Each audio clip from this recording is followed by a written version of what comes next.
In the 1970s, there was no one cooler than Burt Reynolds, and no movie made him cooler than Smokey and the Bandit. You know this movie, and if you haven't seen this movie, you still know the car. You know that black Trans Am. You know Jerry Reed. You know Eastbound and Down, and you probably remember, if not know about, the romance between Burt Reynolds and Sally Field. This movie is so much fun.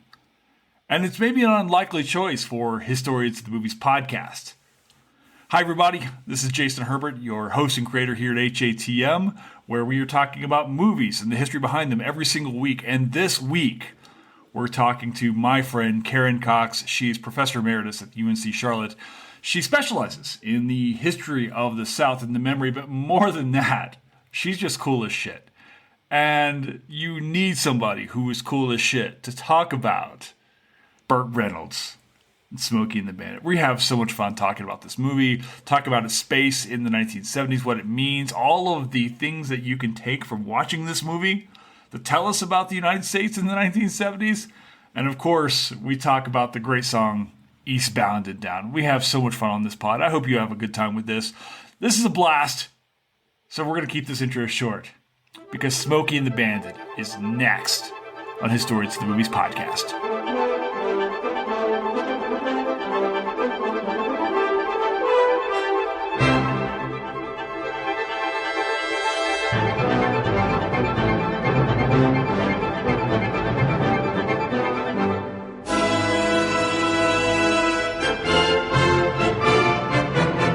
Dr. Karen Cox, real historian. How are you? I'm great. I'm happy to finally be on this podcast with you. I know we've been trying to do this forever, and because of that, I'm going to make the sound here. Let's see if this works here. There we go. I got the popping of the beer in honor of both you and the movie we're talking about. Oh yeah. I should have probably picked up some Coors, but I can't take it. No. You can't hear mine. I shake my ice ball in What there. Are you drinking over there? What is that? I am having an old fashioned made with Elijah Craig rye. Oh, okay. So I like this style. I'm an old fashioned fan. I actually think I like the idea of an old fashioned more than the old fashioned stuff. I like it feels like I'm Don Draper ordering a drink at except for I don't smoke. I'm not devilishly handsome. I don't have a sense of stuff. Actually, I feel nothing like Don Draper now that I mention it. I'm not philandering. No, not philandered. I had to check my history here. No, I haven't philandered. So, yeah, but I do like the old fashioned. Yeah, even if you had, you wouldn't want to put that out there.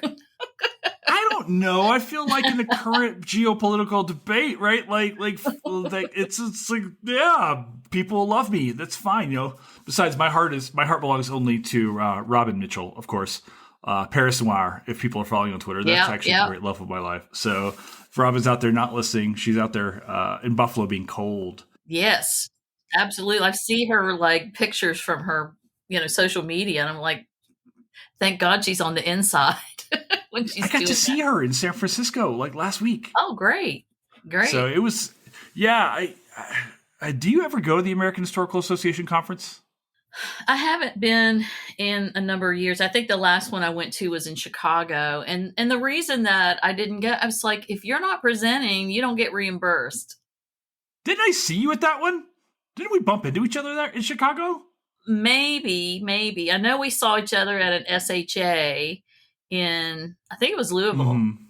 But you may have. I think I met Kevin Gannon at the Chicago one because I just looked at him and said, "Are you the tattooed prof?" I hung out with Gannon nonstop at the most recent AHA in San Francisco, which is weird because I'm like, Gannon's a superstar and I'm just kind of a nerd. So I was like, oh, you want to hang out? We're friends. Oh, I'm like, I know we're friends, but I'm like, don't you have better, cooler friends than me? No, he's easygoing. He lives here in Charlotte now. I do. Actually, you came up in conversation while we were talking because I was like, "Did you get to see Karen yet?" Because he's so happy. For those of you listening who don't know Kevin Gannon is, he's this best, sweetest guy. He's actually the reason why I have tattoos. I kid you not. Uh, Like, because I was like, can I have a tattoo as a scholar? And Kevin's like, ha ha. I was like, well, it's Pirates and Turtles time now. So yeah. yeah. Yeah, I invited him to lunch or something when he first got into town, but his family's moved. He's more settled. He's probably super busy at Queens, and I don't know. Maybe we'll, you know, meet up. But I'm meeting with Hillary Green tomorrow.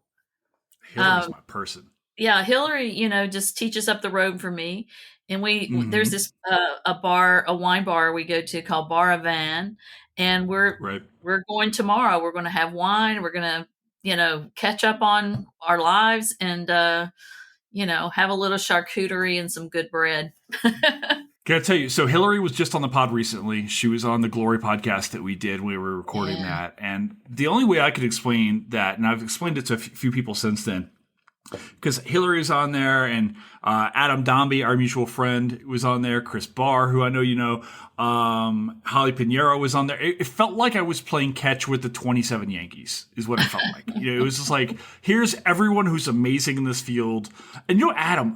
Adam knows this. Adam is one of my sweetheart, dear, best buddies, who is kind of goofy. If you guys know Adam at all, he's kind of this goofy guy, and then he opens his mouth, and then just brilliance just pours out. And then there's Hillary, who I got to hang out with also in San Francisco. And Hillary's not just one of my favorite historians; she's just one of my favorite people. Like, I Yeah. just love Hillary so much. So I'm jealous of you. Make sure you brag that you hung out with me tonight Okay, when I'll you see do it. her tomorrow. And be like, you know what, Jason doesn't really like you. He's still making his mind up if he wants to be your friend or not. So so there's that. All right, before we jump in, and people are like, who are all the fucking people you guys are talking Yeah, I about know. tonight? Let's talk about you. Let's talk about Karen Cox. You want to introduce yourself and who you are, what you do? All right. Well, okay, I want to start with this. I'm a first gen student. Like I was first gen in my family to go to college. And then I didn't stop until I got my PhD. And I'm a historian of the American South.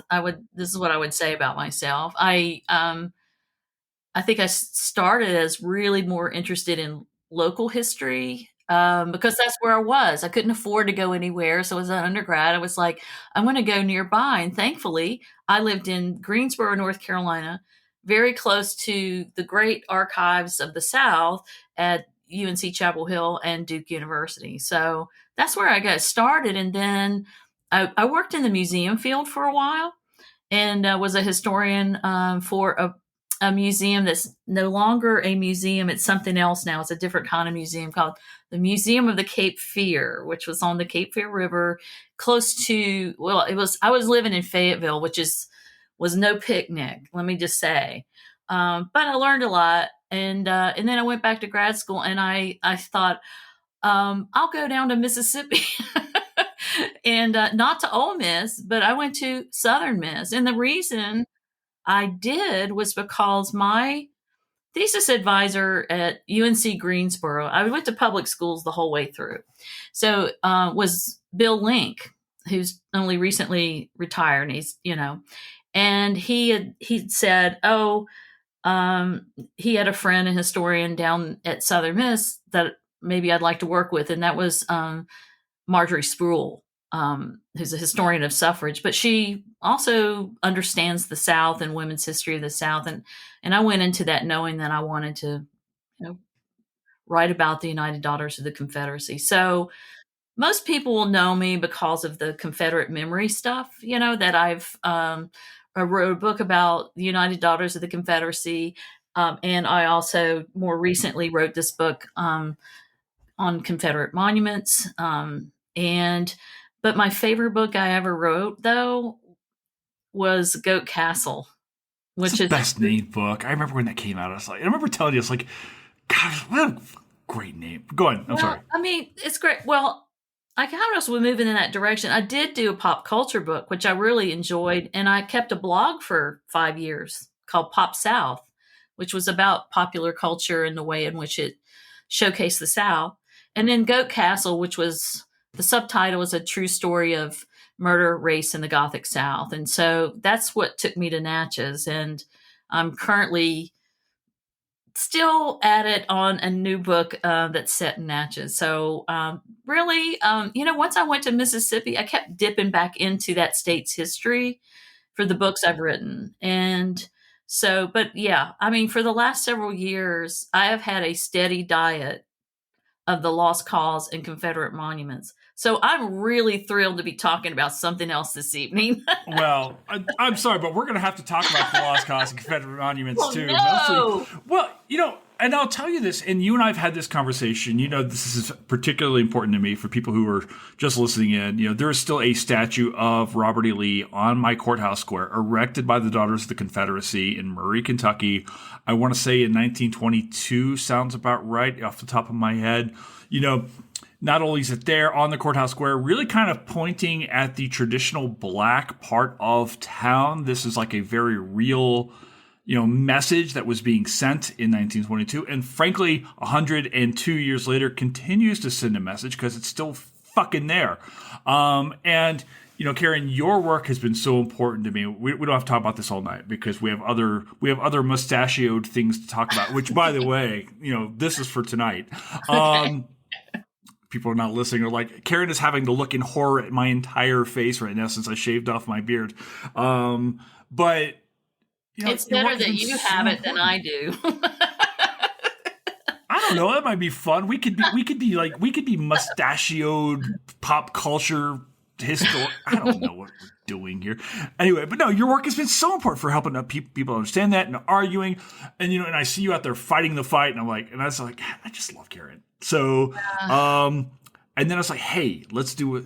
I was like, let's do a pod. And then you were like, hey, let's do a pod. And then we tried to figure out the time. And I was like, oh, what do you want to do? You want to do Gone with the Wind? You want to do something like that? You're like, fuck no. Let's do something else. And you picked Smokey and the Bandit. I did. So the second highest grossing film of 1977. What was number one? Star Wars. Doesn't that tell you so much about the United States in 1977? How dare you? There are Star Wars toys over my left. Look at where that is a TIE fighter. I know. People are very dedicated. Oh yeah. Like I was watching this and just trying to pick up because I think so many times I'm watching this film as like a cultural artifact in a lot of different ways. I'm also trying to see what it's trying to say. And I'm also just going, what? Burt Reynolds and Sally Field. That was a thing. That was like a thing. That was big for a while, and yeah, there's a lot to unpack here. So, why Smokey and the Bandit? Why were you like, of all movies, I want to lay claim to the first Burt Reynolds film? I think we haven't done Boogie Nights yet on Historians of the Movies podcast. Oh, we're doing Boogie You haven't Nights. done Deliverance either, have you? No, but I want to. Actually, the movie I want to do is I want to do Cajun Deliverance. Have you ever heard of a film called Southern Comfort? Yes, I have. With Powers Booth and like Keith Carradine, like these, like it's a Vietnam film, but it's obviously like playing in on on Deliverance, like where these National Guard guys go and mess up and get the Cajuns declare war on them in like 1981. That sounds like another Ballou one, Kathleen Ballou podcast. No, Kathleen wants to do completely silly films. So Kathleen is coming on to do Red Dawn at some point in time. We have keep having to reschedule because Kathleen is like the busiest person on the planet right now, and for good reason. She's amazing. She's staked out that one, and also Meg 2, the shark movie with Jason Statham. Kathleen does not want to do like serious films at all, and I do not blame her whatsoever. She's like same. I think that I wanted to do Smokey and the Bandit because it's not too serious a film, and because I do serious all the time. And I'm like, I can get like, I was a kid in the 70s. I mean, I'm older than you, obviously. But I wasn't going to tell our audience. It's all right. It's all right. But I wanted to do something that I remember from my childhood, and I remember, and then in the way in which women reacted to Burt Reynolds as a kind of a sex symbol guy in the 70s. And also what, then as a historian, I'm interested in it because of the ways in which it represented a departure from films that are about the South or set in the South, that you saw in the 60s, but really post voting rights, post civil rights, post voting rights act, because you start to see something really, really different in on film after that movement, and then it kind of flips again with these kind of this Burt Reynolds thing, because it's not just movies, right? It's also television. It's Dukes of Hazzard, Oh, yeah. You have to have this conversation with Dukes, right?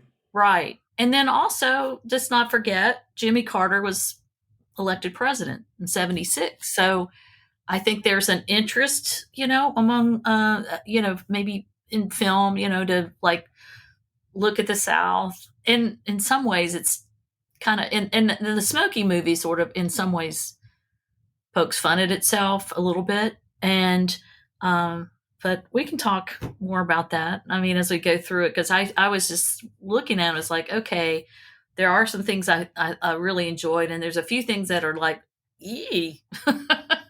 No, and that's all right. That's part of the fun of these films. We going back to look at them, and there's this fascinating thing because you referenced the South, which I would actually want to unpack here in a moment, because we often hear the South in some ways kind of referred to historically a lot like the West, where we're just like, okay, what is the West? This idea is like, where is it? Is it a place? Is it a process? Things like that. But the South is different, and I'm a native Southerner like yourself. I grew up in Kentucky and Louisiana and Tennessee. But I ended up going to school in Wichita and in Minnesota. And I tell you, like, outside of the South, it was always like, you're from the South. And it was like, you're from this completely other space that is wholly un-American. It's American, but it's like its own weird country, kind of like in the minds of people outside the South. Right. And maybe Southerners bring that on themselves because, I might say I'm from Kentucky. Right? Or I might say that I grew up in Louisiana, but there is definitely an othering that goes on where it's like, oh no, I'm Southern and you're not. Or people might inversely say, oh, you're from the South. And there's this whole other thing that goes on with that. And I always kind of felt like I was pushing back against it as a person or even as a scholar in history, I certainly did that a lot on the blog, because I felt like every time you turned around, okay, certain stereotypes continue to play out, and you're like, oh gosh, it's like, to me it's lazy, right? Especially when comedians are doing it and they're like, oh, and I'm from West Virginia, so you can imagine hearing that, jokes about West Virginia or Appalachia, but also jokes about the South. I'm like, can you come up with something else now, because it's really sort of boring and lazy on your part as a comedian to just fall on that. So yeah, it's low hanging fruit in a lot of ways, and I think in a lot of ways, certainly as a Kentuckian, we were used to that, the whole stuff about family inbred, your family trees or whatever, and things like that. You've probably heard the same things, right? And Louisianans, Mississippians, we've all heard these things, right? As a Kentuckian, it was like, so it became this thing where I always call it bluegrass nationalism, where you become this thing where it's like, yeah, damn right, I'm from Kentucky. And we do three things really well. Like, my people are poor. I get this. We come from a traditionally poor state, whether you're from Appalachia or whether you're coming from Western Kentucky like myself. We do bourbon, we do horse racing, and we do basketball. That's what we do. And for me, those became things that I was like, oh yeah, but we have this, so it becomes like a defense mechanism. And I don't know, did you have that coming from out of West Virginia as well? Well, so I moved away when I was pretty young into North Carolina, to Greensboro, when I was about 12. But I was always aware of it. And I was always aware of the stereotypes. And I was always aware, of where West Virginia set in that and Appalachia set in that. And there is a defensiveness around it. It's like, look, I'm pretty damn smart and I come from that place too. Right. Right. And my, one side of my family is a pretty accomplished group of people that still lived there. And then on the other side, they weren't going to college, but they were smart. They were kind of real world smart. They were smart about how to make do, or whatever that might, or they had a great sense of humor. To me, humor is a sign of intelligence. Like my Absolutely. grandmother was so sharp, I thought, and she never got to go past the 7th grade. So we're, and so so I do feel defensive about that because I'm thinking, there are reasons why people in those states um, couldn't make it out, and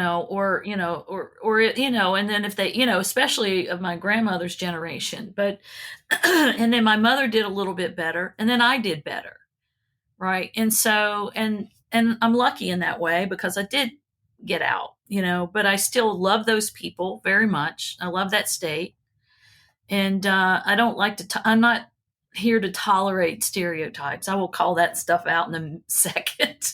Yeah, yeah. I'm going to say, can I say shit? Yes, I'll call that shit out in a second. Karen, I've dropped like 4 F I bombs know you already. have. I was like, So, okay, I'm gonna not hold back now. Okay. no, I'm not going to hold back. She says as she dives into her old fashioned. So yeah, Listen, I got another absolutely. one set up so if I have to sneak Nah. out here for a second, I'm going to. If you were just out listening in, Karen was telling me before we came on. She's like, I'm a little worried. I'm going to be not as exciting. I'm like, I know you. It's going to be fine. And then I see like the tumbler with the ice and the rye. I'm like, yeah, this will be fine. So all Yeah. right. Before we start jumping into this film, let's lay out a basic idea here because this isn't a thing where we've actually had a chance very much. The West has come up a lot on this podcast, and for good reason. It tends to often be the subject of history, quote unquote, films and things like that. The West is very popular. We're seeing that a lot right now. A resurgence even now in film with TV and film and things like that. But the South hasn't been as much. So Karen, in your own mind's eye, when we talk about the South, and certainly there's the idea of the antebellum South, the old South, or even the new South, but I say the South. Can you kind of define for us what the South is?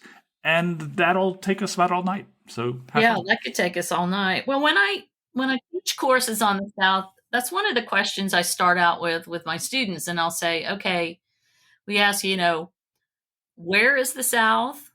You know, what are the borders of the South? That kind of thing. What defines the South? I mean, there's so many things, right? So my feeling as a cultural historian, I think it's wherever you can find the culture of the South beyond what most people will say, oh, it was the states of the former Confederacy, which I don't go by that, right? It's too What I easy. want to say, yeah, is like, okay, where can you find the culture of the South? And you can find it in a lot of places, and especially because there is a Southern diaspora, right? There is people from the region have moved on, who have gone west, they've gone north, northeast. So you have that, and then when they do that, they take those things with them. I mean, you could go to the south side of Chicago and find what you would consider Southern food, or that kind of thing. And so I think about that. I think about music. I think music is a something that the South has given. That's given us jazz and given us blues, and this is something that that transcends those borders. And and the other thing I think about is like I think this has changed a lot in the last several years, but there was a time when you said so and so is a Southerner, there was an assumption that they were white. Mm-hmm. Yeah. There was a time and I think that's changed a lot, in the last 50 years. And I think that, when we talk about who is a Southerner, and it's like they can be anyone, and I read a lot of Black scholars. I mean, not just in history, but sociology and literature and that kind of thing, because it's like who gets to lay claim to that moniker? Who gets to lay claim to that? And it could be new immigrants, Latina immigrants. So it's so varied, right? Even within the region, you can't define it in some ways, right? There's certain things that people you know assign to the South about whether it's about food or this nebulous thing called Southern hospitality or whatever. But there, it varies. There's an Appalachian South that's very different than the South of New Orleans, for example. Absolutely. It's just, it's a huge place, and why would we think that it was, monolithic? I don't know, but that so often, and over in the history of our country, it's been treated as a monolith. Oh, the South is conservative. Well, guess what? I live in a blue city, or things like that. Yeah, it's far more diverse than folks outside the South would imagine. And it shouldn't be surprising because most places are incredibly diverse. Most places are very heterogeneous. There are, my favorite place to eat here in Colorado is actually a Southern barbecue joint in Colorado Springs, because started by two guys from Alabama, so I knew I could trust it. So there's your diaspora, right? But it absolutely is, and I love what you're talking about as far as these ideas. But yeah, there's Appalachia, and then there's the Upper South, and then there's New Orleans, which is this whole other space entirely. And then what do you make of Miami and Tampa and all this amazing, Latin fusion that has gone on there? That is also, the South is challenging. Oh, it is. It is. I mean, I feel like, you're being, I think when I never think of this Miami as the South, right? And maybe I'm wrong with that. It feels like it's more, is coming from the Caribbean or something like that. But there's an influence there, which can also be felt in a place like New Orleans as well, and so, yeah, it's so diverse and so layered, and you can't just define it really. I mean, you try, but I mean, I think that, and that's why I ask this of my students when I would start to teach a course on the South, and we come up with all kinds of things about the politics, it's the religion, it's this, that, and the other. But even in, within the South, I mean, it's like you have very Catholic regions of the South, and Louisiana or the coast of Mississippi. I mean, I grew up Southern Baptist in Western Kentucky. It was like that was the stronghold. And I remember there were. I know. I lived in Murray, for a little bit, and couldn't. Yes, you did. Alcohol. Yeah, you're one of the few people who have, right? Oh, we got to get into that too, because it was dry when you were there. God, it was awful. It was awful. It was like, what I thought about it is like, instead of keeping people from drinking, it encouraged more drinking, because when you went to a place to get it, whether you crossed the line in Tennessee or went to Paducah, you loaded up. Oh yeah, right. I mean, that was always the thing. It was like people would drive, say, from my hometown, Murray. Karen, you taught at Murray State for a year. That's all I could take. For a year, right? I flunked out of Murray State twice, so there's that. And then, you would drive from Murray into Puryear, Tennessee, which is right across the state line, which is probably, 35, 40 minutes. And you're absolutely right. People would load up, get all their alcohol, bring it back, drink the whole way back, and then have their car accidents, all that kind of stuff, or go to Paducah, the metropolis of Western Kentucky, with population 60,000. It's like it was this duality. This is what's the word I'm looking for? It just. It felt fraudulent, So Murray finally goes wet. My hometown finally goes wet in 2000. I moved away in 2000, moved to Florida full time in 2000. It goes wet where you can buy alcohol. Yeah. Per drink at a restaurant. And then I think in 2015, 2016, something like that, they finally made where you could go and buy a bottle of wine. You could you could have liquor stores. And I remember, I went to school with so many people who were now pastors. And there were the uproar I would see on Facebook was like, oh my gosh, they're going to put them next to our churches. I'm like, well, do the churches have to be there? Because I feel a lot closer to God when I'm drunk. So no, but. Well, I remember my interview, because there was no place to go, because you can't have decent restaurants. You can't have, if you can't serve alcohol, right? So the dinner that they took the job candidates to was a Mennonite restaurant. Did you go to Dutch Essen House? Probably. I guess that's what it was. Yeah, I know this place. It was good, but yes, absolutely. Delicious food. But that was it. Yeah, that was you it. Got sweet tea with that. Yeah. But, okay, so here's our natural segue. So much of that actually is reflected in this film, right? Because of liquor laws in the South, apparently. So the whole point of this film, if people are just, can we spoil it? How old am I? 46-year-old film. I'll be 47 this year. So it came. Oh my god, I need to go weep. But the whole idea is these guys have got to get down and go get alcohol from what was from Texas into Mississippi. Was it Georgia?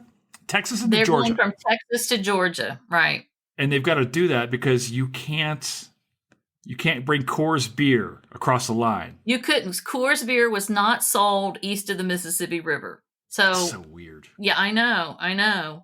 And so that gave it that gave it a mystique. It gave it a mystique that made people, I guess, want to, bootleg it and go and get, hundreds of cases and bring it back, wherever in the South. In this case, in the Smokey movies, it's bringing it back to Georgia. Yeah. There's so much here to unpack. Oh my God. And that's the entirety of the film. Get like some more bourbon. Oh my gosh. Do you need to go get your bourbon? Yeah, I'm going to get some more because that's gone. Can I I'm going to put it on the camera. Well, go get it. Hang on. I'm coming. I'm going to go get it. I'm right here.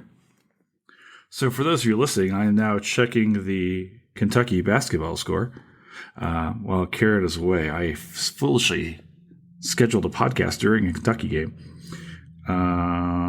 Let's take a look. We are up by 14, which is not... Oh, no, wait, 24. I don't know how to count. I'm a historian. So that's good.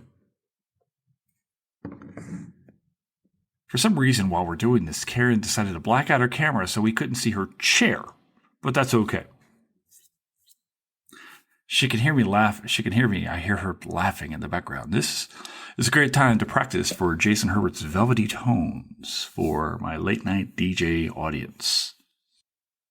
All right. You talking smack about me, I'm thinking. I am. I'm talking smack. So we're having a new production company come in to do this stuff. So if they're listening in right now, I hope they're having... So in case I'm not going to avoid getting up again, right? All right. This episode is not brought to you by Elijah Craig Rye, but should be. And if Elijah Craig, you're out there listening, we would be happy to sell our souls for much of your tasty beverages. So, all right, let's jump into Smokey and the Bandit. Comes out in 1977. Starring Burt Reynolds, who was arguably the biggest star in Hollywood at the time. Yeah, he was big for the 70s. Yeah, I mean, he had, I think it started out with The Longest Yard, the football film, and then Deliverance, of course. And then he, did these, Smokey and the Bandit movies and he would do his own stunts. He kind of did stunts, right?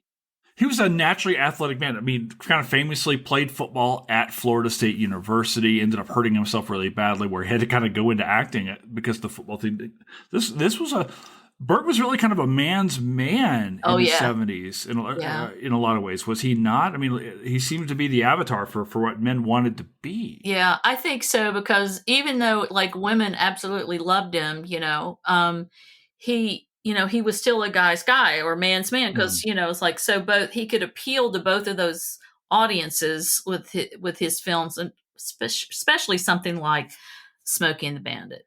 Yeah, he was masculine. He was physical. He was like that alpha guy. Really, a lot of Deliverance hinges around the fact that he's kind of sidelined.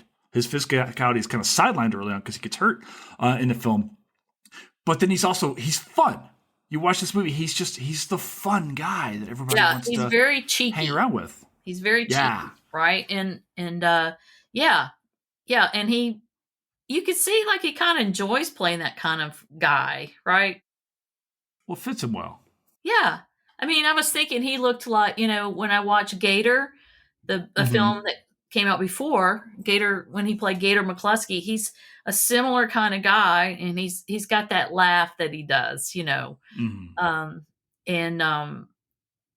mean, he's a very likable guy on screen, and he could, he didn't always do serious stuff, but he did some serious things.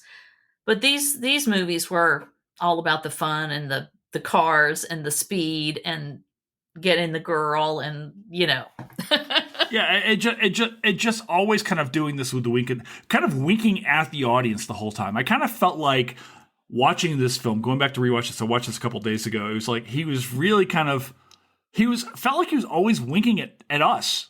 He is, and there was actually one scene I would notice this where he blows past some sheriff in whichever state it was, and they go off to take off after him, and he outruns it, and he pulls up behind this building, and then he just turns and looks at the camera and grins at it, like, yeah, he's absolutely. It felt like we were in on the joke. Yeah. Oh yeah. And maybe that kind of spoke to his magnetism. And speaking of his magnetism, since we're talking about Burt, you've been chomping at the bit on this one. Do you want to talk about it now? Do you want to talk about the spread? Yeah. I mean, are you going to put that picture out there? Because if you don't, this is a waste of my time. Not on this pod. But like when you on Twitter. It. Maybe I'll put it out on my, when I put something out there. In fact, I feel like what you need to do is superimpose my face over Burt Reynolds whenever you're doing that. But like, I'll let you do that. But yeah, I don't have that much hair. So yeah, I mean, look, women were crazy about him, and I was reading that I was reading about this. He was a centerfold in Cosmopolitan magazine. What year was this? I don't know. Somebody will probably correct me, but I think what I read was he was doing he was temporarily hosting the Tonight Show, and what's her name? Hurley Brown. Farrah Fawcett? No, the woman who was the editor of Cosmopolitan. Oh God! There it is. Suggested. For those of you listening right now, I've got him right up here. So go on, Karen. So the woman, the editor of Cosmopolitan, I think in a break suggested that to him that he should do a centerfold for her magazine, and he thought, oh, that's interesting. But when I was reading about it, I think he regretted that decision because, again, it's kind of part of his cheekiness, right? He was going to be this do this centerfold for Cosmopolitan, but it was in the same 72. So it was the same year that Deliverance came out.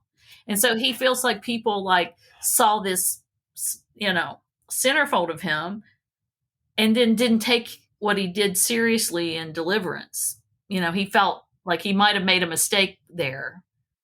Yeah, so it felt like Burt Reynolds could do the spread because Burt Reynolds could and somebody else could not. Like Burt was it kind of felt like in the time in the era that Burt knew he could get away with stuff that maybe other men could not. And I kind of so. wonder, I mean, I think he liked a challenge, and he was, like I said, he just like, that sounds interesting. Yeah, sure, why not? He's, not thinking about what, so on the one hand, women were crazy about this, right? They snagged their copy of Cosmopolitan just to see that centerfold. On the other hand, I think he wanted to be taken seriously as an actor, and he felt like, maybe his performance in Deliverance gets overlooked a little bit because of him, of doing that centerfold. Well, here's my other question: is like, it wasn't just women buying this magazine, right?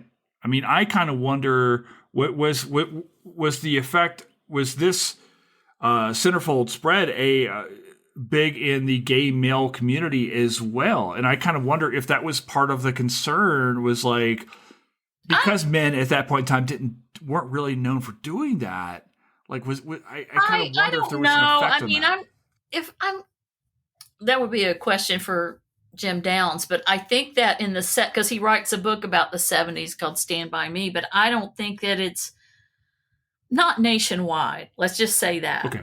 Right. I think, you're going to see, maybe in gay enclaves in New York or San Francisco or something like that. I'm sure they were like, that's hot. It's like, sure.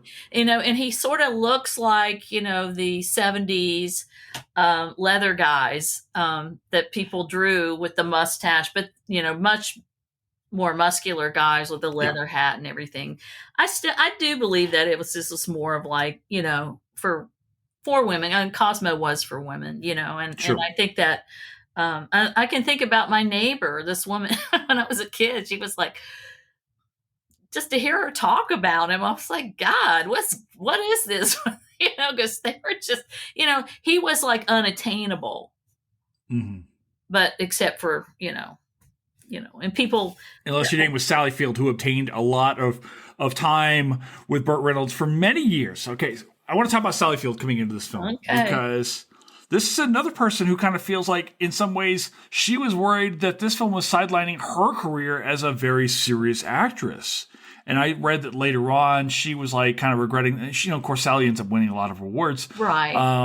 Later on in her career, but looking back, the Burt Sally dynamic is, I mean, boy, that's the highlight of this film. Is like these two, they just get on. Yeah, they got good chemistry, and they both have. I think they both wear the same size jeans.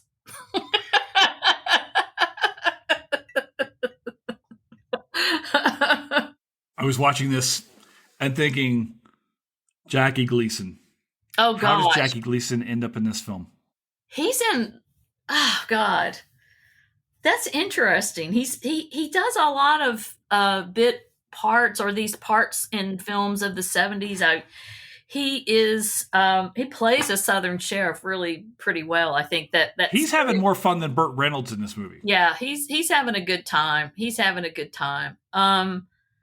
Yeah, I mean, there are people like, okay, so that he works with, Burt Reynolds works with. It's like, I guess Jackie Gleason, he probably knew all these people, of course. It's like, oh yeah, he'd make a great one. Jerry Reed is his buddy through a lot of films.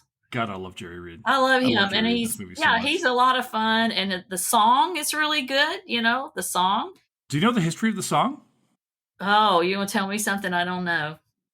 Well, maybe. I don't know. Maybe you know this, but like apparently, so the producer of the film said, "Hey, we want for you to come up with a song." Right. So he goes back and comes back with his guitar and plays an acoustic version of the song 2 hours later. Oh, wow. And he starts playing it, and the producer cuts him off. He's like, and Jerry's like, "Oh, I'm sorry. If you want me to rewrite it," he goes, "No." He's like, "If you change this, I'll kill you." He's like, because the song is perfect. Yeah. No, it is. It's great, and I love like Jerry Reed's great in this. He's a perfect sidekick to he's perfect sidekick, and he's not a sidekick in Gator. He plays sort of a foil to Gator in that film, but they work so much better together as like a buddy film, a buddies on that. And Jerry Reed's he's kind of fun too in this film. Well, Jerry Reed's no slouch. He holds his own against Reynolds and the rest of the cast. He's fun, and when Jerry Reed is on, it's the Jerry Reed moments of the show. When when he's getting his ass kicked in the bar, or when he's fussing with the dog, he's just like, this is the comic levity that you need. And of course, he's the one actually driving the beer, right? So we need Jerry Reed in this, in this film. He's good. There's another star to this film. The dog? The car. Not the dog. I do love Basset Hounds, though. Apparently, they chose the Basset Hound because the Basset Hound would not listen to directions. The Trans Am. Yeah. You can't think about this movie without the Trans Am. I wonder how many tires they went through in this film. So, apparently, the story behind the Trans Am goes they asked for 5 Trans Am, or for a certain number of Trans Ams, and Pontiac did not want to give them very many. So they ended up with like 4 Trans Ams. And by the end of the film, there were no Trans Ams working. Yeah. They'd asked for a whole bunch of like Bonnevilles or whatever for the cop cars. There's none of them working at all at the end. They destroyed was a huge success in that film. How many Trans Ams get bought after them? I can't imagine more. How many more iconic cars are there? Okay, here's where I can weigh in with my old self here right now. I entered high school in 1977. I was a freshman in high school, and I can't tell you, the cool guys in my high school had the Trans Ams. Yeah, they sold big after that. It's with the black, with the T-top, with the Phoenix on the cover. The Phoenix, it's the Phoenix, that gold Phoenix on the. I'm shocked that we haven't seen GM try to continually repackage some version of that car. Yeah, to this day, it's a great car, and people loved it. I mean, everybody. It was like Yeah, and I do think when I was saw him drive, I was thinking about my high school. It's like, yeah, man, that was like the cool guys had Trans Ams. Weren't very many of them, but they were there. And I bet you after this, film. I bet you after this podcast, people are going to be buying Trans Ams. That's what kind of reach we've got. This is brought to you now by Car and Driver. Yeah, somebody needs to like just get, restore one just for you. Yes, that is correct. Yeah. Someone needs to give me lots of beer, money, and Trans Ams. I think it's the idea. And Elijah like Craig. Yeah! This would be like the Warren Zevon song, like Lawyers, Guns, and Money, or only it's like beer, bourbon, and cars. I don't know. Did you see what's on the front of the Trans Am? Yes. Is that? You want to talk about it? I meant to look that up beforehand. That looks like the Mississippi flag. Is that the Georgia flag? All I saw was stars and bars. I saw the stars and bars, right? But I'm saying right. what I'm saying I saw that. All right, I'm googling Smokey and the Bandit Trans Am right now to see if I can pull up. I think that was the Mississippi flag. Wait a minute. It might be the Georgia. You would be more qualified. Golly, God, that is such a cool car. The wheels. I'm looking at pictures of this right now. Like, we don't need a Okay, it Burt wasn't. Reynolds. That must have been the Georgia flag. Oh, I got it. Yeah, because Here it is. Here it is right here. Yeah, it's the Georgia. It's the Georgia flag. Yeah. Georgia has since changed its flag. Oh yeah, they have. And you know what's interesting is like it's a version of another Confederate flag, the first national flag of the Confederacy. Yeah. Why isn't it just a white flag? That's what I want. That's what I want. I want Mississippi state flag to be like the. Was it Mississippi that just redid theirs, or is it South Carolina? Yeah, it was more recent, and it's of a magnolia blossom. It's beautiful, that flag, the magnolia flag. It's very pretty. It was a magnolia blossom before they changed it. It was. Now I feel worse about this. So, because I was like, oh, I really like the magnolia thing. It's like Mississippi is a naturally beautiful state. I think it is 10 times better. It is better. Yeah. Okay. Yeah, it's... Well, can we talk about where the I don't want to dive too deep into this, but where is the Confederate flag in American culture in 1977? We see versions of this still on state flags, obviously. This is very much hey, because we have to talk about Dukes of Hazzard. We're talking about cars.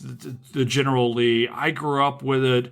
I certainly grew up with the myth that this is states' rights. These are our folks. Tragic war. Good old boys doing the right thing. Our family was not about slavery, or our kinfolk or anything like that. Like we're just trying to defend Kentucky. Like where's the war in the lexicon in the late 70s? Are these conversations happening about rethinking it at that point in time? Not yet. There is, it remains a symbol of defiance, but it's also this symbol that the white South has a difficult time letting go of in the 70s, even as in the 70s represents the time when you have the first Black elected officials since Reconstruction.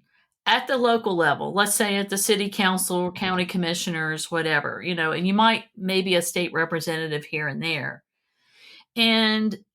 But they're still celebrating Confederate Memorial Day, right? And so you'll still see, people trot out the flag on those days and do a little ceremony around the Confederate monument on the courthouse lawn. And certainly, Black representatives in these local communities bristled at that and commented on that and said, this is not a place for that. And so it's still there, but it's still like, it's fallen into that, heritage thing. It's not about hate. Yeah. I mean, it's a little early for heritage, not hate, but it's still there. But I think not until we really get into the 90s do we see this sort of like, okay, it reemerges full force as a symbol of defiance it's still a symbol of defiance in the 70s. I'm not saying it isn't.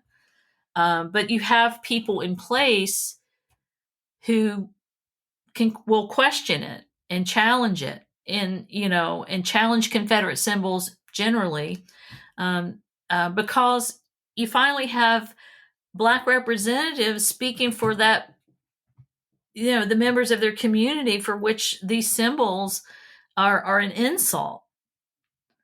So yeah, so it's an interesting time. It's like, on the one hand, because I wrote about the United Daughters of the Confederacy, of course, the 70s is this time when the UDC, or even civil rights, post civil rights, they kind of like just become, you might see them on the social pages of the, local newspaper, that they're getting together and having their meeting and blah, blah, blah. And so they've kind of like, they've pulled back, but what you'll see beginning, in the 70s, but really in the 80s, the rise of, of the Sons of Confederate Veterans, as they're kind of replacing the UDC on some level, as the leaders of this, movement over Confederate heritage. But in the 70s, we're still in this sort of like place where it's not clearly defined yet. It's like,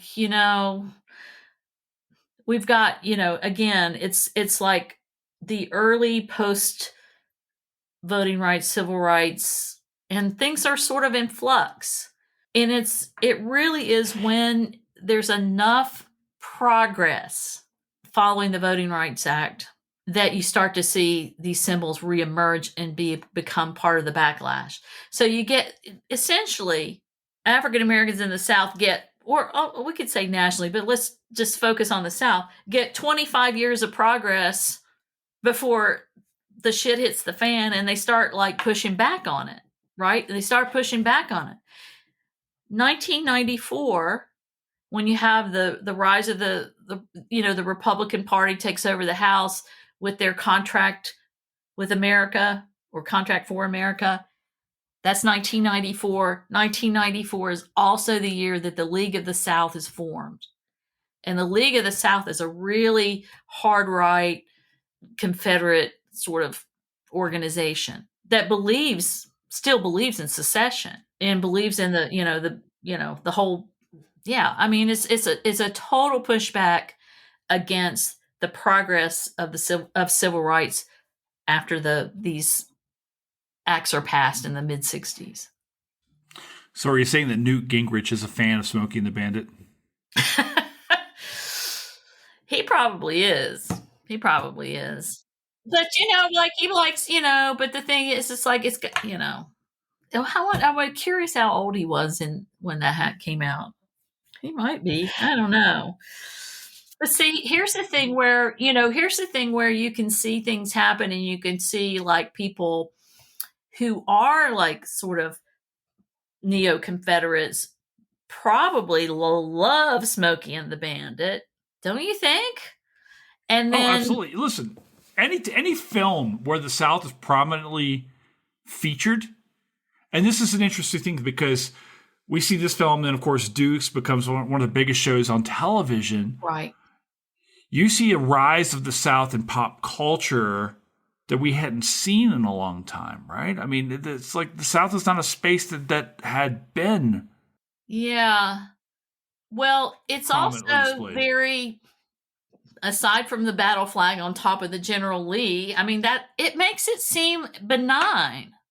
Absolutely is benign. And that's what I was instructed when I was growing up as a kid. And that's what's problematic. Benign. That's what's problematic about when popular culture treats these things as benign and allows them to grow in popularity, because there's real serious, damage that's done by these symbols in this sort of, and kind of a wink and a nod at really what is something that's very neo-Confederate. And because it seems fun. It's like, oh, they're just like, I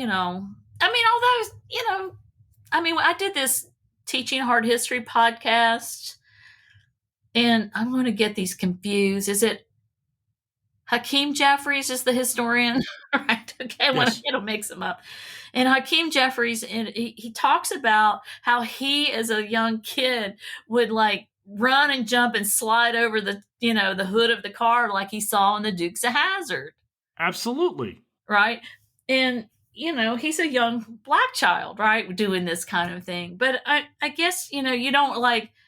Then when you look back on it, you're going, oh my god, it's very subtle and insidious in some ways. Well, yeah, I mean, the flag itself had taken on, in some ways, right, like different meanings, or at least it was being pushed to have different meanings. Like, it wasn't being pushed as a thing of, as a symbol of slavery and of Right. treachery towards the American government or anything like that. It was just like, oh, these are just like good old boys, right? They Yeah, don't exactly. mean any harm. I mean, quite literally from the song, right? And we talk about it being benign. Well, look, I come from poor white roots in Kentucky and Louisiana. Of course it was benign to me. That whole fucking war was about supporting people like me, right? And the white plantation owners, of course it was benign to me. It wasn't a symbol towards people who look like me, who had my ancestry of oppression, of slavery, of race-based injustice, but that's what it is. So it's what happens is it becomes targeted. I mean, you say it's much more eloquently than I can, Karen, but it's like it becomes targeted to people like me who are voting now. Well, too, this is why, like, I think how important history is right now, and that we like recognize these things, and we're able to still teach the so what is the legacy of the Confederate battle flag or the Confederate monument or whatever that might be, and because it's so amazing to me, coming from West Virginia, that people don't appreciate the legacy of labor unions and labor efforts in that state, and they've all like folded into this well, to become Trump supporters. I mean, it's turned into this red state. I'm thinking, do you not understand your history? Even as West Virginians, y'all fought the man. Identity is going to trump history. And I mean, that's what I'm saying. I see these arguments that say, how could people vote against their own interests, right? These are the arguments I see. And I'm like, look, if you look at the way people vote, that tells you what their interests are. And in this regard, when people like that are voting for a person like Trump, what it tells me is that they're far more interested in identifying with, quote unquote, a winner, with this, that, or the other, than solving problems of inequality, poverty, environmental degradation, things like that. It's about aligning themselves with someone. I mean, that's what I've seen. And in some ways I get it. But I kind of just like, for example, what I'm saying is that what history has taught me is to question that stuff, right? Is to be, and that's where I think it's important that we're like, that students are getting a chance to learn this kind of history and enable them to challenge these things. And of course, West Virginia is like any other state in which there are, there's a lot of support for Trumpian politics, but I know really like solid people who are like, don't fall in that camp, from that state. It's just interesting. It's kind of, I'm thinking about a film, and I was one of the things you kind of sent me an email about was like one of my favorite Southern history films. I don't know that I would call it it is sort of Southern and it isn't, but Mate One is one of my favorite films, in part because of the labor story there. I've got a question for you about this film as an archive. I started sketching. This film is an archive. And here's why. Like, it's this film, as I started looking at this film, sketching things down and thinking, oh my gosh. So I'm going to throw a couple things at you. Okay. Smoking in the restaurant. When was the last time you went into a restaurant and there was like a smoking section? Or there's not even a smoking section. I mean, the whole idea of a smoking section was always silly, right? But they go into the place and the people are just smoking left and right. Did you pick up on this? I wonder about the smell of America in 1977. Smelled like Winston's.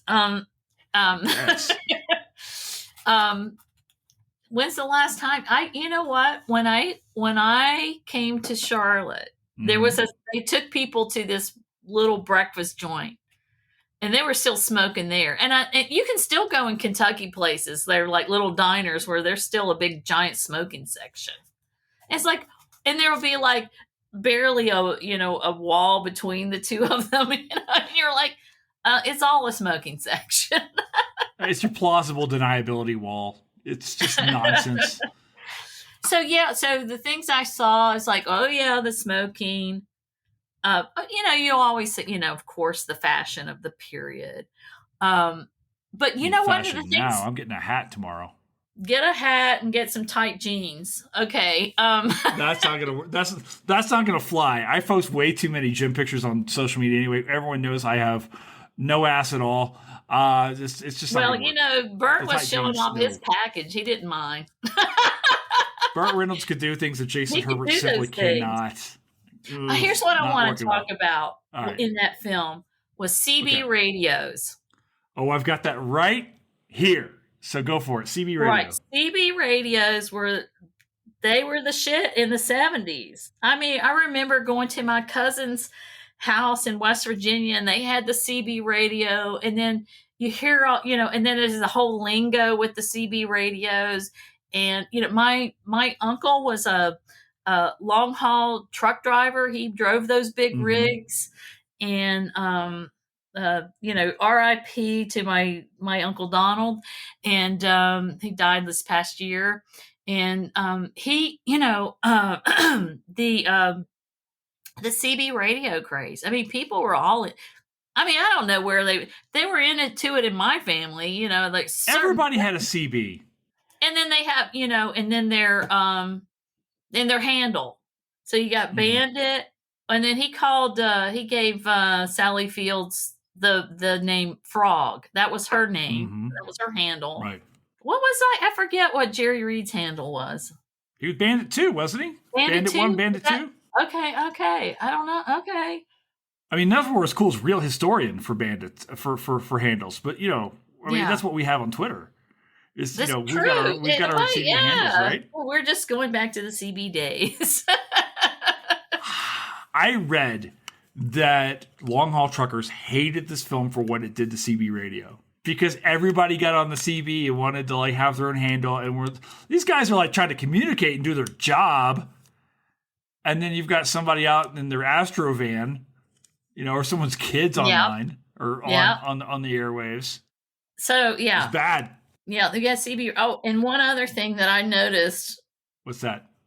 When Sally Field had to go to the bathroom, she asked for a dime because you used to have to pay a dime to use the toilets. Do you not know this story? No, but that happened when I went to Europe in 2022. I was in Prague. And you had to have coins to go to the bathroom. I was right. What is this about? I had no idea. There were, and he's and Burt Reynolds says to her, just crawl underneath the door. I'm sure that was a lovely floor there. Lovely. Oh, yeah. Yeah. So when she had to pay a dime to go to the toilet, that just cracked me up because I had forgotten about that. You did have to pay a dime to go to the toilet at some point. I got a couple more for you. All right. Use of the word boy in this film. I have that written down. Yeah, I did. I was like, oh my God. Because. You want to talk about it? Yeah.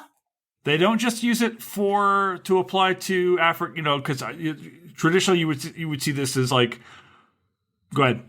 But he does use it for African. I did notice he used it with a white guy. But not exclusively. He uses right. It wasn't exclusively. Everyone, right? This is the sheriff, Jackie Gleason. But the first time you hear it is applied to an African American sheriff. But what he followed up with was, you sounded taller on the phone. That was just like, okay, well, you know what that's about. That was a little bit, it's just like, And And I know that we're supposed to not like the sheriff, and the sheriff is still supposed to be a relic from this bygone age, and that's part of the idea is that Smokey's running from all of this stuff, or that Bandit's running from all of this, running away from all of this old South kind of stuff, right? I mean, I think that's maybe part of this is like tongue in cheek. He's getting away from all of that, and when we see the African American sheriff, I don't have his name in front of him. He's the voice of reason in this film. He is the guy who is good at his job. Yeah, he's I'm thinking he's probably also one of the first sheriffs in Arkansas, because that's where he's from. He's probably one of the first black sheriffs they've had in Arkansas, and that goes back to that whole 1965 like Voting Rights Act thing, right? You start to have representation at various levels of government, and he's doing that. And then I liked when everybody cheers on Bandit. Yeah, everybody's helping. The prostitutes are helping. The old ladies are helping. Other truckers, absolutely. Other truckers are doing it, and there's a black funeral. Where they pull Everyone out. loves Burt Reynolds. Yeah, everybody loves Burt Reynolds. And loves Bandit, and they do that. And I notice in Gator, he is very sympathetic to African Americans in that film, and I think there's a little bit of that here. But at the same time, you don't have any major black characters or actors in this film. You really don't. You've got Sheriff Branford as the one African American sheriff, and then you got some folks that they encounter, but no major characters who are African American. No, there is this little stereotypical scene where the guy is fishing off the end of the pier, and then they're chasing Bandit, and he goes, and then the sheriff's car comes over the pier, knocking the black guy that's fishing into the water. Like, I don't know. There's certain things like that were like, a little uncomfortable. I got one more thing for you. Okay. There's no GPS in this film.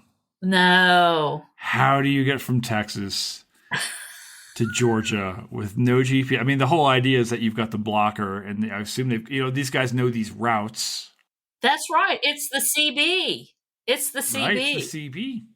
Right, because they know that. Well, first of all, they've driven over those roads many times. I'm sure my uncle, who drove for I don't know how many decades he drove the long haul truck, coast to coast. He probably knew those roads like the back of his hand, and so they could say, "Oh, I'm coming up on blah blah." Use the CB to signal each other and do those kinds of things. And they were probably themselves always trying to outwit the law, right? Because they have to deliver goods. And they don't want to be slowed down. Well, you get the sense of this almost like this underworld where because there's no one's ever done this in 26 hours before, right? It's it's well known that this run takes X amount of time. Other guys have done it before. Those other guys, and we've got to do this. It's like the Jerry Reed song says, no one says, it's impossible to do it or whatever. It's there's the idea that there's this whole other confederacy of drivers and folks who are outwitting the law, doing their back roads, looking out for each other, which is kind of fun to think about. And I get the sense that actually existed. I mean, these ideas don't come out of nowhere, right? And then, it's in the end, it set it up for the next movie, right? They're going to go get clam chowder in Boston. Also illicit. Are there parts of this film that drive you nuts? Not too bad. I mean, I flinch a little bit when he calls, the black sheriff boy. That of course caused me to flinch. There's a little bit of, sexism involved and, about, and objectifying women, like Sally Fields, having a good ass or whatever, whenever she bends over and blah, blah, blah. But she sort of plays that off in that scene. But for the most part, it's kind of, I don't know. I was just like rewatching it and thinking, oh, this is kind of a fun film. There's nothing much to think about here. You're just like, it's a kind of film that like sometimes I like to watch, which is like it's not requiring a lot of thought on my part.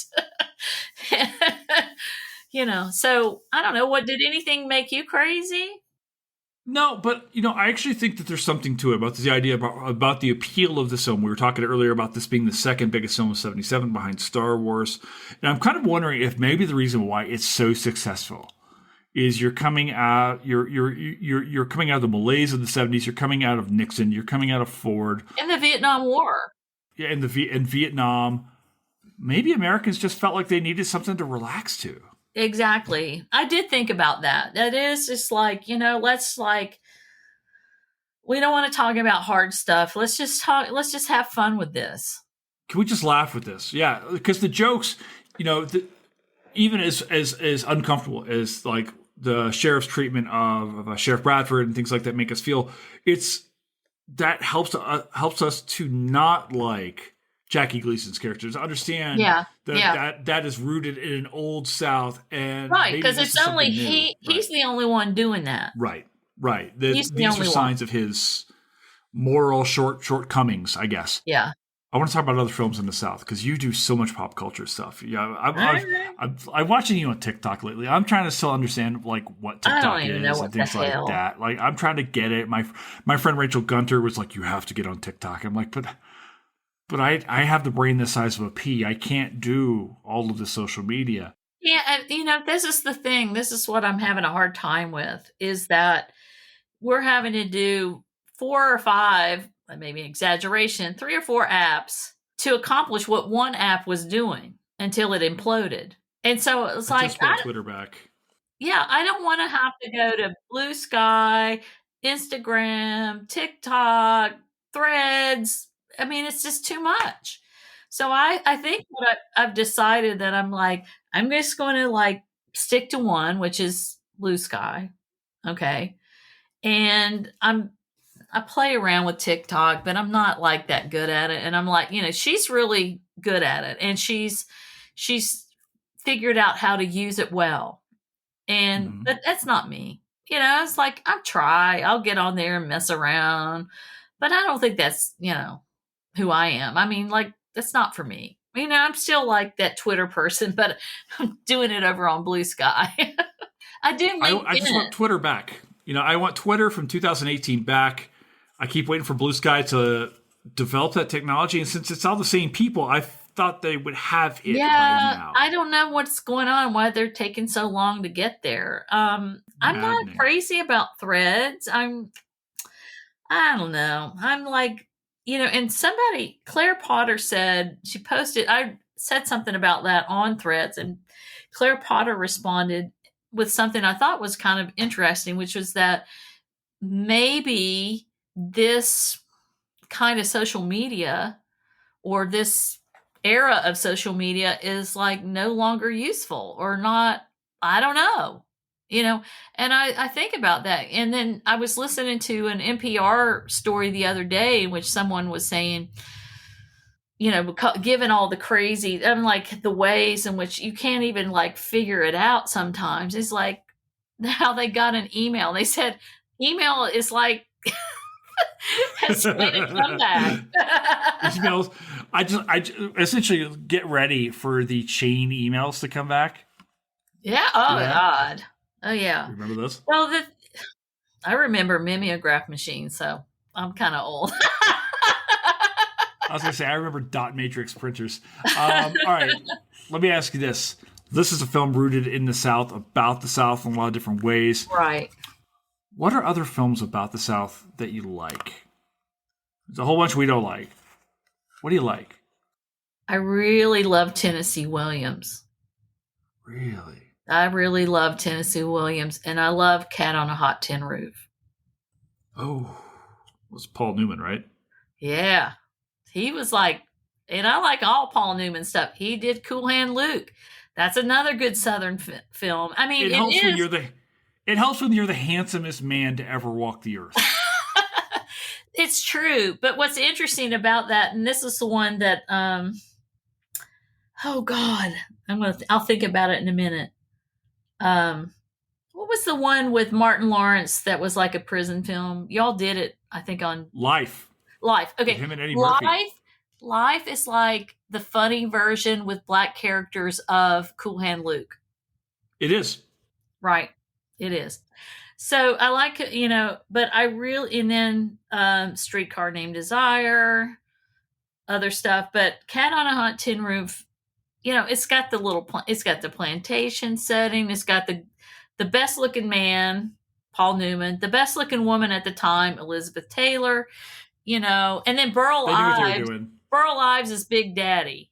It's like, it's an interest. I don't know. I like that film. I really like In the Heat of the Night because I love Sidney Poitier. And this is one of those things where that's one of those films, I want to say 67, that might have come out. That's right. 7. He is challenging, the legal structure of the South, the way the sheriff's office operates. And it's so good. And it's like, you have that scene where he slaps the guy, the white man.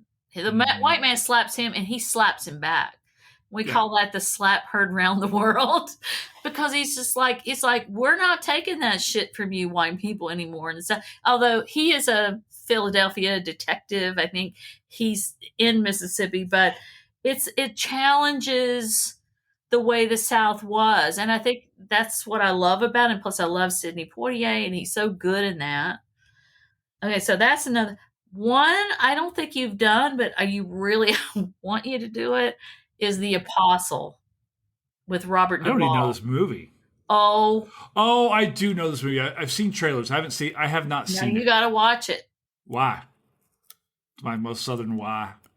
Because you want to know about like Pentecostalism and things like that. You need a scholar on that. And Farrah Fawcett is in it. And she's really good in it. She's really good in it. No, I'm not she's really good in it. Good. All right. It's a great film. I mean, it's one of these things where, people who grew up in that kind of religious environment, they recognize that guy. They recognize him. And he's both religious. He's also a violent guy and a controlling guy. I mean, it's a great film. For me. Sounds like half the pastors in my hometown, but you've been to my hometown, so you know that. So you watch The Apostle. Just watch it one day when you have some time. It's a really good film. So that's one of my favorites. And Mate One, which is Appalachia, but Mate One. But it's just because I'm from West Virginia. I want to know that my great grandfather was a miner in Mingo County where this happens. And it's got that whole, you got the young preacher guy in that. You got James Earl Jones is in that film. And it's like, he's represent the black miners. And then there are the Italian miners. And there's the, who are the thing that Bob Hutton's working on? The police force, the Pinkertons. Pinkertons, yeah. Yeah. That's a great, anyway, it's a great film. So those are the ones at the top of my list, I guess. All right. Here's my final question for you. The thing we're building up to all night. Is Smokey and the Bandit a history movie? I think it's a history movie in the way that we see movies in terms of what they represent about their era, whether it's fashion, music, what people are into, CB radios, a changing South in some ways. I think it is about that. I mean, I think that's because I'm a historian and I see it that way, right? I see that this is about a changing South. I don't know if other people would recognize it as such, but it is. And, it's not teaching us history lessons in particular, but, it's a fun to revisit that period. If you grew up during that period, You need Trans Ams in your life. That's what you need. I like watching these movies just so I can see what it looked like. I mean, here's real documentation of like what life was like in 1977, all the way down to the ketchup packets they were using, which I looked at because ketchup packet technology did not change until only recently. I was watching when Oh, they were that's right. in the Because diner. yeah, you're right. It's You still can the do the little dip thing packet. now. Yeah, which I Yeah, like, but and it's also, it's like, who is sexy in '77? This yeah, hairy what are the guy, representations of that? the hairy guy with the mustache. He's a bear. Oh my god. Somewhere out there, my friend Mike Ryan, ears just popped up right now whenever you said that. So I'll have to text him in a moment. Like, hey, is it and forgive me because my words may be wrong. Is there's bear and otter? Oh I God. don't know the And other bear words. cubs. There are bear cubs. I'm so confused. This is a whole world, Karen. I just don't begin to understand about a great But man. you know what? That's what's beautiful about it. It's like there was this like space for people who could be like themselves. And I mean, I know we're not saying what we're talking about here, but he's 70s were a magical time. but yeah, no, it's kind of like, what people, like what people like, especially women, thought was sexy at a certain time. But I bet you he had gay male fans. Absolutely. Oh, absolutely, he did. Like I certainly did. And listen, watching now, I'm 100% in on Sally Field in this film. Cutie. Although she's 30 in this film, and I'm 46, so I felt a little weird. But whatever, it's fine. Hey, Karen, where can people find you on social media online? You mentioned Blue Sky and TikToks and 14 other platforms. No, Where can people I don't find want you? to say. I mean, yeah. I mean, I have a website, KarenCoxHistorian.com. And Go there, I am people. on TikTok at Mm-hmm. Real Historian, REEL Historian, which I'm not consistent with. So I don't know. Listen, the way social media is moving around, by the time this episode's out, like there could be 14 different platforms come and go. I'm on LinkedIn. I actually find LinkedIn's kind of interesting these days. I'm like going on there. I don't know. I mean, it's like we all like are just like throwing jelly at the wall, right? At this point, just see what sticks. So say, and in some ways, Jason, I feel like in some ways it's maybe like giving us a chance as historians just relax a little bit. I mean, I want to relax a little bit because what I was thinking was about historians and social media, and I've been thinking about this a lot, especially in the last few days, is that people were like, people built up a following on Twitter, and then Twitter imploded, right? And so everybody's sort of casting about, but it feels like such a competition and a hustle, and it's like exhausting in a way that I don't want to be part of. And I feel like also, I think what's happening in this new environment, to be honest with you, you may break through or whatever, but I really feel like that the people who are going to still, right at this moment at least, have the following and are the people who already have a column at MSNBC. They're all from the Ivies or the Northeast. They already have, and they can keep that up because they've been given this platform. The thing about Twitter was it was like it kind of leveled the playing field just a little bit. That people from state schools like myself could build up a following, and that all imploded.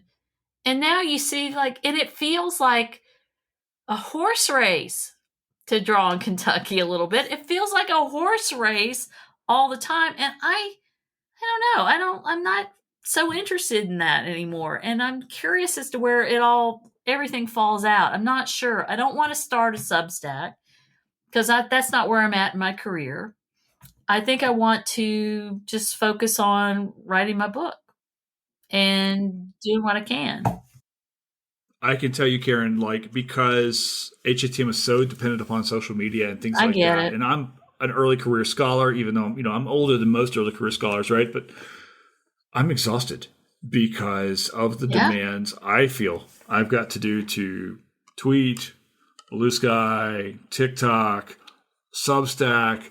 And then I stop, most people don't even know about my own scholarship because that's the last thing that comes up because I spend so much time talking about movies and things like that, which I love, right? This gives me great joy to sit and talk to my friends and do this kind of stuff. But you're absolutely right. It doesn't feel organic anymore. And it feels like we're scrambling to reclaim territory in a lot of different ways that we lost. No, I get it. I mean, I hear you when you say that. It was just like, we're trying to use 4 different platforms for what one did for us. And now I'm exhausted and I don't want to do that because I'm like, and what's interesting about it is like, okay, so recently a journalist reached out to me to talk to them about how the big lies like the lost cause. I'm like, I wrote a whole New York Times op-ed about it and you don't even know about it? I mean, you're like here today, gone tomorrow. It's crazy. I think it's a good way of saying we got other shit to do. We do. Yeah. All right, Kara, we have other shit to do tonight. I'm hungry. I want to go get some food. What are you going to do tonight? Are you all done tonight? What's going on in your world? I'm done. Well, it's a little bit later here. It is. And you know what I'm going to do? I may go watch a little more Netflix or get on Peacock and watch The Holdovers, which I've heard is great. And I've heard that's good. And tomorrow I get to go hang out with Hillary Green. Never heard of it. Don't know where she's going.